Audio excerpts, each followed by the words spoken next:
Le 24 septembre 2022, la Guinée-Bissau a célébré le 49e anniversaire de son accession à l'indépendance. Pour l'occasion, le président de la République, Umaru Sissoco Embalo, a adressé un message à la nation. Dans son discours, il s'est félicité du chemin parcouru au cours des 2 dernières années, saluant les progrès réalisés sur le plan de la diplomatie. Au cours de la période mentionnée, la Guinée-Bissau a été réhabilitée dans sa souveraineté et sa crédibilité internationale.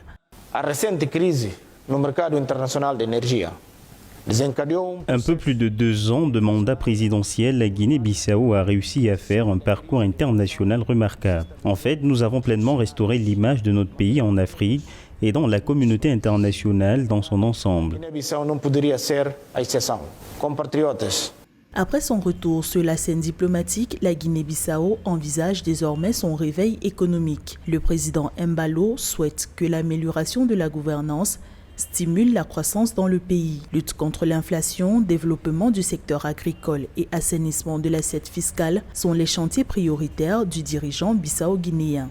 Caros compatriotes, la célébration du 24 Le gouvernement, par des mesures fiscales, perd une partie des recettes qu'il aurait dû percevoir, cherchant ainsi, dans la mesure du possible, à réguler les prix des produits alimentaires de base ainsi que le coût des services indispensables au quotidien des Guinéens. En plus de ces mesures fiscales du gouvernement, il est attendu que l'intensification de la production agricole vivrière par des familles elles-mêmes contribuera à atténuer l'impact social de l'inflation sur le marché alimentaire.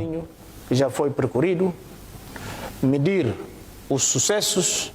La Guinée-Bissau, ex-colonie portugaise d'Afrique de l'Ouest, a proclamé unilatéralement son indépendance le 24 septembre 1973. Le président Umaru Sissoco Embalo veut profiter de la stabilité actuelle pour amorcer la transformation infrastructurelle du pays dans le domaine de l'énergie notamment. Le chef d'État annonce un saut qualitatif important dans la fourniture de l'énergie électrique avec la mise en route du projet énergétique de l'Organisation pour la mise en valeur du fleuve Gambie en décembre 2023.